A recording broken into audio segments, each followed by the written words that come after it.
MR. Radha அவர்களுக்கு அவருடைய துணைவியாரில் இவங்க ஒருத்தர்.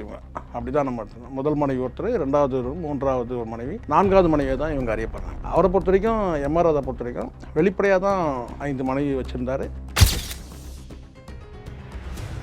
இந்த ஸ்க்ரீன்லேயும் அவங்க வந்த மாதிரி படத்துலேயும் வந்தது கிடையாது, பொது மேடைகள்லையும் இவங்க வந்ததே கிடையாது. ஆனால் எம்.ஆர். ராதாவுடைய ரெண்டே அடையாளம் தான் இவங்க கீதாவுக்கு. ராதிகாவுடைய தாயார் எம்.ஆர். ராதாவுடைய மனைவின்றது அந்த அடையாளம் தான் தவிர அதை தாண்டி இவங்களுக்கு தனியாக இவங்க ஏதாவது பின்னணி பாடகியா அல்லது ஏதாவது நடிகையா அந்த மாதிரிலாம் இல்லை.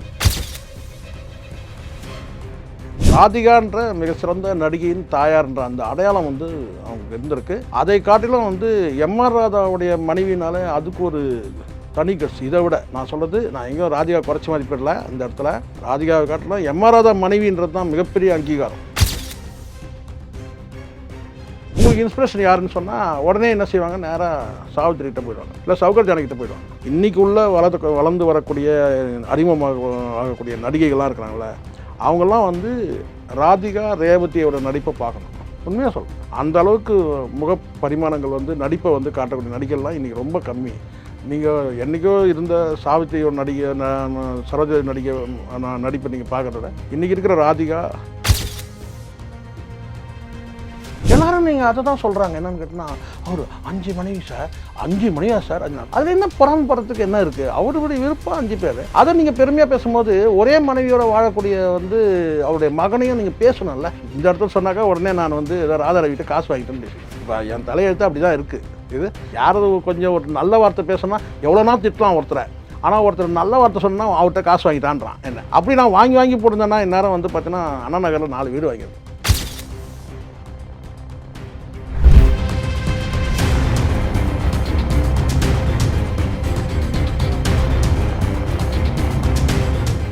ரியலோ நேயர்களுக்கு வணக்கம். இன்று நம்மளுடைய நேர்காணலுக்கு பிரபல யூடியூபரான திரு ஷேகுவார் அவர்கள் நினைச்சிருக்காங்க. சார் வணக்கம். வணக்கம். வணக்கம். ராதிகா அவர்களுடைய தாயார் தற்பொழுது காலமாயிருக்காங்க. அவங்களுடைய பெயர் கீதா அப்படின்ட்டு குறிப்பிடுறாங்க. இவங்களுக்கு தாயார் இருந்திருக்காங்க அப்படிங்கிற புகைப்படங்கள் மூலியமாக நம்ம பார்த்துருக்கோம். மற்றபடி சில மேடைகளில் சரத்குமார் அவர்கள் குறிப்பிட்டு பேசியிருக்காங்க. இவங்களுடைய மறைவு அப்படிங்கிறது புரிஞ்சுக்க முடியுது, வயது முதிர்வு அப்படிங்கிறதுனால. சிலோன், இலங்கை இந்த ஏரியாவில் தான் அவங்க பிறந்த இடம் அப்படின்னு குறிப்பிடப்படுது. ராதா ரவிக்கும் இவங்களுக்கும் உண்டான உறவு எங்கேருந்து தொடங்குனுச்சு, தற்பொழுது இந்த மரணம், சில விஷயங்கள் பகிர்ந்துங்க. இப்போ இவங்க கீதான்றவங்க ராதிகாவுடைய தாயார், நிரோஷா தாயார்.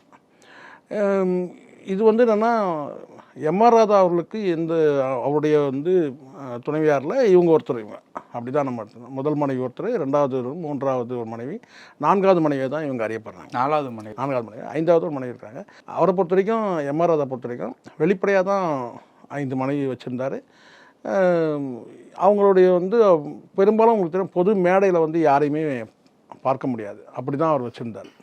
அவங்க எல்லாரையுமே அவங்களோட வாழ்ந்துட்டு இருந்தார். இப்போவும் கூட இந்த அம்மா கூட பொது மேடைக்கெலாம் வந்ததே கிடையாது. ஸோ ராதிகான்ற மிகப்பெரிய என்ன சொல்கிற ஒரு நடிகை. அது எந்த கேரக்டர் கொடுத்தாலும் சிறப்பாக நடிக்கக்கூடிய ஒரு ஆளுமை மிகுந்த நடிகை தான். நடிப்பில் ராட்சசி தான் வச்சுங்களேன். அந்த இடத்த யாரும் ஃபீல் பண்ணி, இப்போ ராதிகா, ரேவதி இந்த நடிகைகளுடைய இடத்தெல்லாம் யாருமே அடைய முடியாது. எப்படி இந்த சாவித்ரி, சரோஜா தேவி அந்த வரிசையில் கொண்டு வந்தால், தமிழ் சினிமாவில் ராதிகாவுக்குன்னு ஏன்னா அந்தளவுக்கு கேரக்டர்கள் எடுத்து நடித்தவங்க, அந்த இடம் யாருக்குமே கிடையாது. அப்படிப்பட்டவங்க அவங்களுடைய தாயார் போது இவங்க பெரும்பாலும் வெளிச்சத்துக்கு வரவே கிடையாது. ஒரே ஒரு முறை சரத்குமார் அவர் சொன்னார் இல்லையா, ஒரு முறை எங்கள் மாமியார் என்னை கேட்டுகிட்டே இருக்கிறாங்க, எப்போ மாப்பிள்ளை முதலமைச்சர் ஆவீங்கன்னு சொல்லி கேட்டுகிட்டே இருக்கிறாங்க சொன்னார்ல. அப்போ தான் பெரிய அளவில் இவங்க பேசப்பட்டாங்க, விமர்சிக்கப்பட்டாங்கன்னு சொல்லக்கூடாது.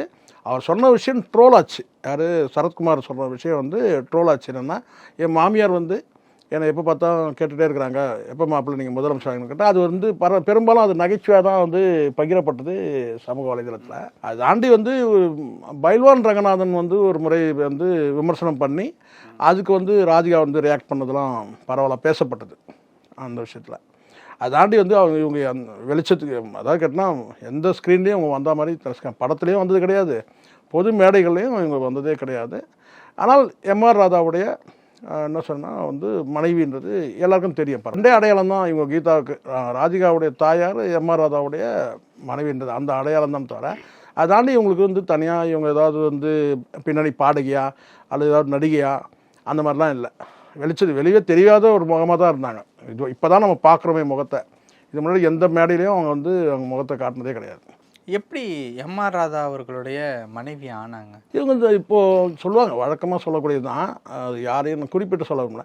பொதுவாக வந்து எம்ஆர் ராதா அவர்களுக்கு வந்து ஒரு பழக்கம் உண்டு.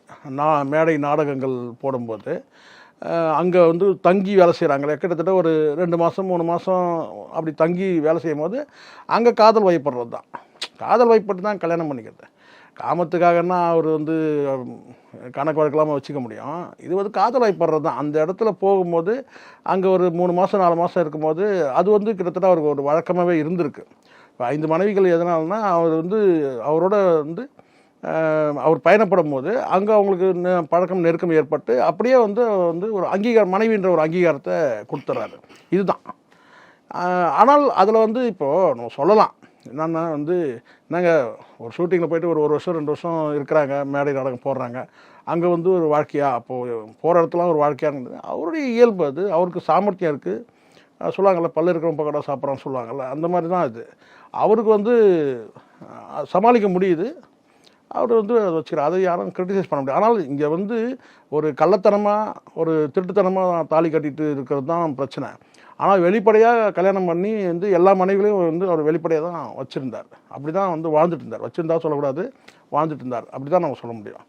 எம்ஆர் ராதா அவர்களுடைய சொத்துக்கள் முறைப்படி அதெல்லாம் வந்து எல்லாம் யாருமே வந்து கதறலையே ரோட்டுக்கு வந்துட்டு, எனக்கு சொத்து கொடுக்கல, எங்கள் அப்பா என்னை ஏமாற்றிட்டாரு, சண்டைகள் இருந்ததில்ல. அதெல்லாம் உள்ளுக்குள்ளே எல்லா குடும்பத்தையும் நடக்கும் சார். அந்த உரசல்கள்லாம் இருக்கும். ஆனால் பெரும்பாலும் பல சொத்துக்கள், இன்றைக்கி வாங்கவே முடியாத சொத்துக்கள்லாம் வந்து விற்கப்பட்டு அதை வந்து பார்ட்டிஷன் பண்ணிட்டு இருப்பாங்க. அது வந்து நமக்கு வெளியே தெரியாது. ஆனால் பெரும்பாலான சொத்துக்கள் வந்து எம்ஆர் ராதா அவர்கள் காலத்துக்கு பிறகு விற்கப்பட்டதெல்லாம் இருக்குது. வெவ்வேறு மாநிலங்களில் அந்த சொத்துக்கள் இருந்திருக்கு. அதெல்லாம் அவர் விற்று இருக்கிறாரு. விற்று வந்து செட்டில் பண்ணியிருக்கிறாங்க. அதில் என்னென்னா ஒரு விஷயம் வந்து சொல்லுவாங்கள்ல, இப்போது இவரு கூட சொல்லுவாங்க என்னன்னா, 5 மனைவி இருந்தாங்கன்னா அந்த 5 மனைவியும் வந்து வெளியில் வந்து யாரும் எனக்கு சோறு போடல, குழம்பு ஊற்றல அப்படின்னு சொல்லி யாரும் கூப்பாடு போடல, எனக்கு சொத்து கொடுக்கல, என்னை ஏமாற்றிட்டாருன்னு சொல்லி எந்த கூப்பாடும் எந்த இதுவும் வெளியே வரல. சரிங்களா? ஆனால் வந்து அவர் அந்த 5 மனைவியோட யார்கிட்ட ரொம்ப ஈடுபாடாக இருந்தாருன்றது அது அவருக்கு தான் தெரியும். இப்போது சொல்லுவாங்கள்ல, இப்போ இவர் இருக்கிறாரு ஷாஜகானுக்கு முதல் மனைவிக்கு தாஜ்மஹால் கட்டினார். முதல் மனைவி தாஜ்மஹால் கட்டல, 2வது மனைவி கூட கட்டவே இல்லை. 3வது மனைவி தான் அவங்க மும்தாஜ். அவர் தாஜ்மஹாலே கட்டினார். மற்றவங்களாம் சின்னதாக சமாதி கட்டி விட்டு போயிட்டார். சொல்கிறேன், அந்த மாதிரி வந்து அவர் மனசில் வந்து யாருக்கு தாஜ்மஹால் கட்டினாருன்னு ஒரு கேள்வி இருக்குது. யார் சொல்கிறேன்? நான் எம்ஆர் ராதாவை சொல்கிறேன். 5 மனைவி இருந்தாலும் அந்த 5 மனைவி வந்து அவர் யாரோட வந்து ஈடுபாட்டோடு இருந்தார்ன்றது அவருக்கு தான் தெரியும். அவர் தான் வந்து வெளிப்படையாக சொல்லணும். ஆனால் ஒரு விஷயம் வந்து எனக்கு தெரியும், நல்லாவே தெரியும். அவர் கடைசி வரைக்கும் வாழ்ந்த வீடு ஒன்று இருக்கு இல்லையா, அதாவது அவர் எங்கே பிறந்தாருன்றது, அது எத்தனை வீட்டில் வாழ்ந்தாருலாம் வேறு விஷயம். ஆனால் அவருடைய பெரும்பகுதி, வாழ்வின் பெரும்பகுதி அல்லது வந்து கட்டினா அவருடைய இறுதி காலத்தில் வாழ்ந்தது வந்து இப்போ அண்ணன் இங்கே இருக்கிற தேனாம்பேட்டில் இருக்கிற அந்த வீடு தான். ராதாரவி இருக்கிறார் இல்லையா, அந்த வீடு தான். ஸோ அந்த வகையில் வந்து நம்ம அப்படி தான் நம்ம பார்க்கணும். கட்டினா கடைசி காலம் வந்து அவர் வந்து அந்த அண்ணன் ராதாரவி வீட்டில், அவங்க தாயார், அதாவது ராதாரவியோடைய தாயார் வீட்டில், அங்கே தான் அவர் கடைசி காலம் இருந்தது எம்ஆர் ராதா. மற்ற இடம்லாம் வந்து பார்த்திங்கன்னா ஏதோ ஒரு தனித்தனி வீடாக தான் இருந்திருக்கு. அங்கே பயணப்படுற வீடாக இருந்திருக்கு, இது வாழக்கூடிய வீடாக இருந்திருக்கு. நான் சொல்கிறதுக்கு புரியுன்னு நினைக்கிறேன். பயணப்படுற வீடுன்னு இருக்குது, அதுவும் அவர் வீடு தான். ஆனால் வாழக்கூடிய வீடுன்னு வந்து பார்த்திங்கன்னா அது வந்து ராதாரவியோட வீட்டில் தான் வாழ்ந்துருக்கிறார். ராதாரவி வீட்டில் எம்ஆர் ராதா வீடு தான் இன்றைக்கி ராதாரவி வீடாக இருக்குது. மாமியாரனுடைய கடைசி ஆசை நிறைவேறாமலே போயிடுச்சோ? இங்கே அம்மாக்களுடைய ஆசையே நிறைவேறாமல் போகுது. நீங்கள் மாமியார் ஆசைக்கு போயிட்டீங்க. நீங்கள் இங்கே அம்மாக்களுடைய ஆசையை நிறைவேற்ற முடியுதா என்ன? ஒவ்வொருத்தருக்கும் ஒரு கனவு இருக்குது. அம்மாக்களுக்கு பெற்ற பிள்ளைகள் வந்து என்னென்னலாம் ஆகணும்னு சொல்லி ஒரு ஆசை இருக்குது. அதெல்லாம் நம்ம நிறைவேற்றுறோமா என்ன? நம்ம சொல்லி பார்க்கலாம், நிறைவேற்றுறோமா? இங்கே தான் வேலைக்கு போகணும், நிறைவேற்றுறோமா? இந்த வேலைக்கு தான் போகணும், நம்ம நிறைவேற்றுறோமா? இல்லை இந்த பொண்ணை தான் கல்யாணம் பண்ணிக்கணும், நிறைவேற்றுறோமா? நம்ம நிறைவேற்ற இங்கே அம்மாக்கள் ஆசையே நிறைவேற்ற முடியும்போது பார்த்தீங்கன்னா ஒரு பாவம் ஒரு சரத்குமாரை போயிட்டு நீங்கள் வந்து மாமியார் ஆசையை நிறைவேற்ற முடியுமா? இல்லை, சிஎம் ஆகணும்னு பேசும்போது ஒரு ஃப்ளோவில் பேசிட்டாரு தமிழ்.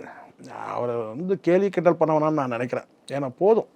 அதாவது சரத்குமார் வந்து பேசும்போது ஒரு ஆர்வ கோளாறில் என்ன சொல்லிட்டாருன்னா, எங்கள் மாமியார் என்னை கேட்டுகிட்டே இருக்கிறாங்க, எப்போ தம்பி நீங்கள், எப்போ மாப்பிள்ளை நீங்கள் வந்து சிஎம் ஆவீங்கன்னு சொல்லிட்டு.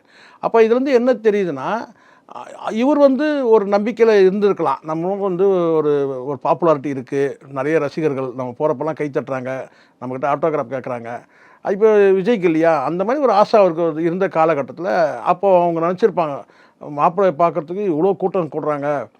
வீடியோலாம் பார்த்துருப்பாங்க அந்த அம்மா, மாப்பிள்ளையை பார்க்க இவ்வளோ கூட்டம் வருது, அப்போ இவர் சிஎம் ஆயிடுவார். ஏன்னா அப்படி இருந்தது ஒரு காலகட்டம். சரத்குமார் போகும்போது பல பொது இடங்களில் வந்து நிறைய கூட்டம் கூடுச்சு. இப்போ நிறைய ஏமாந்துருக்காங்களா அந்த மாதிரி. இப்போ எப்படி விஜய் எப்படி ஏமாறுறாரு அந்த மாதிரி வந்து நிறைய அப்போது வந்து அந்த மாதிரி ஒரு எண்ணம் இருக்கும்போது அவங்க ஒரு இன்னசென்ட்டாக இருந்துக்கிட்டாங்க. ஸோ மாப்பிள்ளையோட அந்த கூட்டத்தை பார்த்து, மாப்பிள்ளைக்காக வந்த கூட்டத்தை பார்த்து இவர் சிஎம் ஆயிடுவாருன்னு அவங்க ஒரு கற்பனை உலகத்தில் இருந்திருக்கலாம். அதனுடைய தொடர்ச்சி அவங்க கேட்டுனே இருந்திருப்பாங்க. அதை வந்து இவர் மேடையில் வெளிப்படுத்துறது தான் வந்து இவருக்கும் வயசாகுது இல்லை, யாருக்கு சரத்குமாருக்கும் வயசு ஒரு 70 வயசு ஆகும்போது, 71 வயசு ஆகும்போது அவருக்கும் வந்து இதை சொல்கிறமே, இது எப்படி பப்ளிக்கில் எப்படி ரியாக்ட் பண்ணுவாங்கன்றதை யோசிக்காமல் அப்படி தேவையில்லாமல் அதை எடுத்து விட்டார். அதனால் எல்லோரும் நிறைய ட்ரோல் ஆச்சு. அது இப்போ கூட பார்த்தீங்கன்னா நிறைய பேர் போட்டுருக்காங்க, அந்த மாதிரி இறந்த பிறகு கூட அவங்க ஆசை நிறைவேற போச்சு நிறைவேற. அது வந்து எனக்கு தெரிஞ்சிருக்கா, அதை தவிர்த்துருக்கலாம். அதை வந்து சரத்குமாரை தவிர்த்துருக்கணும்னு தான் நான் நினைக்கிறேன். மற்றபடி வந்து ராதிகான்ற மிக சிறந்த நடிகையின் தாயார்ன்ற அந்த அடையாளம் வந்து அவங்களுக்கு இருந்திருக்கு. அதை காட்டிலும் வந்து எம்ஆர் ராதாவுடைய மனைவினால அதுக்கு ஒரு தனி கட்ஸ். இதை விட நான் சொல்கிறது, நான் எங்கேயும் ராதிகா குறைச்சி மதிப்பிடல இந்த இடத்துல. ராதிகாவை காட்டிலும் எம்ஆர் ராதா மனைவின்றது தான் மிகப்பெரிய அங்கீகாரம். எம்ஆர் ராதான்ற சாதாரண ஆளுமை கிடையாது. என்றைக்கும் பாருங்கள் எவ்வளோ பேர் வந்து உங்களுக்கு தெரியும்னு நினைக்கிறேன், அந்த ரீல்ஸில் போட்டுருக்கான் பாருங்கள். சின்ன பையன் நேற்று அவன் எப்போ பிறந்திருப்பான், இப்போ தான் வந்து ஒரு 10 வருஷம் முன்னாடி பிறந்திருப்பான், ஒரு 5 வருஷம் முன்னாடி பிறந்திருப்பான்னு நினைக்கிறேன். அவன் பேசுகிறான் பாருங்கள், அப்படியே அவர் அந்த ஆக்டிங் அப்படியே பண்ணுற மாதிரி, எப்படி உள்வாங்கி அந்த ஆக்டிங் வந்து அப்படியே எம்ஆர் ராதா மாதிரி அப்படியே பண்ணுவார். ரத்த கண்ணியில் எப்படி இருக்கு அதை வந்து அவருக்கு அண்ணனுக்கு அனுப்பிவிட்டேன். யாருக்கு? ராதாரவி அண்ணனுக்கு அனுப்பிவிட்டேன். இல்லைங்களா? ஆமாம், அனுப்பிவிட்டு பாருங்கள் எப்படி நடிச்சிருக்கான் பாருங்கன்னு சொல்லிட்டு. ஸோ எதுக்குன்னா அந்த அளவுக்கு எம்ஆர் ராதான்றது சாதாரண ஆளுமை கிடையாது சார், மிகப்பெரிய ஆளுமை. அதாவது நடிகர் திலகம் வந்து அண்ணன் சொல்கிறாருன்னா அப்போ பார்த்துங்க, நடிகர் திலகம் வந்து அண்ணன் சொல்கிறாரு, ராதாரவியை வந்து அண்ணன் மகனே அப்படின்னு சொல்கிறாருன்னு சொன்னால் அப்போ எப்படிப்பட்ட ஆள். ஸோ அதனால் யாரும் வந்து இங்கே யாரையும் வந்து குறைச்சி மதிப்பிட முடியாது. அவருக்கு வந்து அன்னைக்கு இருந்த வில்லனில் வேறு யார் சார்? எல்லா கேரக்டரும் எடுத்து நடிக்கக்கூடியது தானே. குணச்சித்திரோட வந்து இத்தனை மனைவிகள் அப்படிங்கிறது அது அவர் விருப்பம் சார். இது இப்போ என்ன வந்து பார்த்தீங்கன்னா, இப்போ நான் தான் சொல்கிறேன்ல கேட்டேன்னா, நமக்கு வந்து நம்மளுடைய விருப்பம் ஒரு மனைவியோட வாழணுன்றது. இப்போ நான் கேட்குறேன், எல்லோரும் நீங்கள் அதை தான் சொல்கிறாங்க. என்னென்னு கேட்டினா, அவர் 5 மனைவி சார், 5 மனைவியா சார், அதில் என்ன பொறாமப்படுறதுக்கு என்ன இருக்குது? அவருடைய விருப்பம் 5 பேர். அதை நீங்கள் பெருமையாக பேசும்போது ஒரே மனைவியோட வாழக்கூடிய வந்து அவருடைய மகனையும் நீங்கள் பேசணும்ல. இந்த இடத்துல சொன்னாக்கா உடனே நான் வந்து ஏதோ ராதாரவிட்ட காசு வாங்கிட்டேன்னு பேசுவீங்க. இப்போ என் தலையெழுத்து அப்படி தான் இருக்குது. இது யாராவது கொஞ்சம் ஒரு நல்ல வார்த்தை பேசினா எவ்வளோனா திட்டலாம் ஒருத்தரை, ஆனால் ஒருத்தர் நல்ல வார்த்தை சொன்னால் அவர்கிட்ட காசு வாங்கிட்டான்றான். என்ன அப்படி நான் வாங்கி போட்டிருந்தேன்னா இந்நேரம் வந்து பார்த்தீங்கன்னா அண்ணா நகரில் 4 வீடு வாங்கிடுறேன் சொல்கிறேன் நான். அதாவது என்னென்னா 5 மனைவி வைத்திருந்த எம்ஆர் ராதாவை வந்து அப்படியே வந்து ஆச்சரியமாகவும் அதிர்ச்சியாகவும் கேலியாகவும் கிண்டலாகவும் சரிங்களா. அதே அவர் மகன் வந்து பார்த்தீங்கன்னா ஒரே மனைவியோடு வாழ்ந்துருக்கிறாருல. யார்? எம்ஆர் ராதா சொல்கிறேன். அது பெருமைக்குரிய விஷயம் தானே. அந்த இடத்துல நீங்கள் சொன்ன மாதிரி வந்து 5 மனைவி வச்சுருந்த அந்த அவப்பெயரை நீங்கள் உங்கள் பாணியில் சொல்கிறேன், ஒரு அவப்பெயர்னு நீங்கள் சொன்னீங்கன்னா எனக்கு அது அவப்பெயரான்னு தெரில. ஆனால் அவர் கல்யாணம் பண்ணி தாலி கட்டி தான் வாழ்ந்துட்டார். இதே நீங்கள் கள்ளத்தொடர்பு சொன்னீங்கன்னா நான் பேசலாம். 5 மனைவியும் வந்து கல்யாணம் பண்ணி வெளிப்படையாக வாழ்ந்துட்டு இருந்தாருன்றது உண்மை. அப்படி இருக்கும்போது அந்த இடத்துல நீங்கள் அவப்பெயராக எடுத்துட்டால் கூட வந்து பார்த்தா அந்த அவப்பெயரை தொலைச்சது யாருன்றது இருக்குல்ல. அந்த இடத்துல வந்து பார்த்தீங்கன்னா வந்து நீங்கள் ராதாரவி சொல்லி தானே ஆகணும். ராதாரவி ஒரே மனைவியோடு வாழ்ந்துட்டு இருக்கிறாரு. இப்போ நீங்கள் சொல்லுங்கள், அவர் மாதிரி வந்து இவரும் வந்து சொல்ல முடியுமா? அப்போ இந்த இடத்துல நம்ம வந்து ராதிகா கிட்டே நம்ம வந்து போக முடியாது. அவங்கள இப்போ பர்சனல் வாழ்க்கையை பேசுகிற சூழ்நிலையே இப்போ இல்லை. இது வந்து முழுக்க என்ன, ராதிகான்ற ஆளுமை, அந்த ஆளுமையை பெற்றெடுத்த கீதா. அப்படி தான் நம்ம அந்த பெருமையாக தான் நம்ம இந்த இடத்துல நம்ம பார்க்கணுமே தவிர, அதை வந்து இதுக்கு முன்னாடி பேசின விஷயங்கள் அதெல்லாம் வச்சு ட்ரோல் பண்ணுறதுன்றது நியாயம் கிடையாது. சரத்குமார் அவருடைய அந்த சூழலில் அவர் மேடையில் இருந்தபோது என்ன சுச்சுவேஷனில் அவர் இருந்தாரோ அதை ரியாக்ட் பண்ணிட்டார், அவ்வளோதான். Okay sir. எனக்கு தெரிஞ்ச வரைக்கும் என்னென்னா, ஒரு வயது மூப்பில் ஒரு தாயார் இறந்துட்டாங்க சரிங்களா. அது நம்ம தாயாருக்கும் அந்த கிட்டத்தட்ட அந்த வயசு தானே. அப்படி தான் நம்ம இதை பார்த்துட்டு கடந்து போனோம். அது இதில் பேசுகிறதுக்கு ஒன்றும் பெருசாக ஒன்றும் கிடையாது. அதே சமயத்தில் ஒரு விஷயம் நான் சொல்கிறேன், உங்களுக்கு நல்லா புரிஞ்சுங்க. இங்கே சில பேர் இந்த நடிகைகளே இருக்கிறாங்க. இப்போ சமகாலத்தில் இருக்கிற நடிகர் நான் சொல்கிறேன், அவங்கெல்லாம் வந்து பார்த்திங்கன்னா வந்து எப்படி இருந்தாலும் ஒருத்தர் வந்து அவங்களுக்கு வந்து என்ன சொல்கிறது ஒரு டீச்சர் ஒரு என்ன சொன்னால் ஒரு குருவா ஒரு டீச்சராக இருப்பாங்க. இன்றைக்கி இருக்கிற நடிகை எடுத்துங்க, இன்றைக்கி இருக்கிற நடிகை அத்தனை நடிகை எடுத்துங்க, அந்த நடிகையெல்லாம் வந்து பார்த்திங்கன்னா இன்ஸ்பிரேஷன் யாருன்னு சொல்லுங்கள்.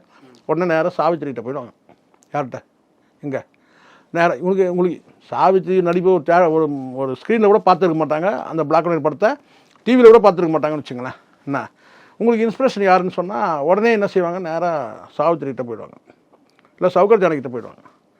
இன்றைக்கி உள்ள வளர்ந்து வரக்கூடிய ஆகக்கூடிய நடிகைகள்லாம் இருக்கிறாங்களே, அவங்கெல்லாம் வந்து ராதிகா ரேவதியோட நடிப்பை பார்க்கணும். உண்மையாக சொல்கிறேன். அந்த அளவுக்கு முக பரிமாணங்கள் வந்து நடிப்பை வந்து காட்டக்கூடிய நடிகர்லாம் இன்றைக்கி ரொம்ப கம்மி.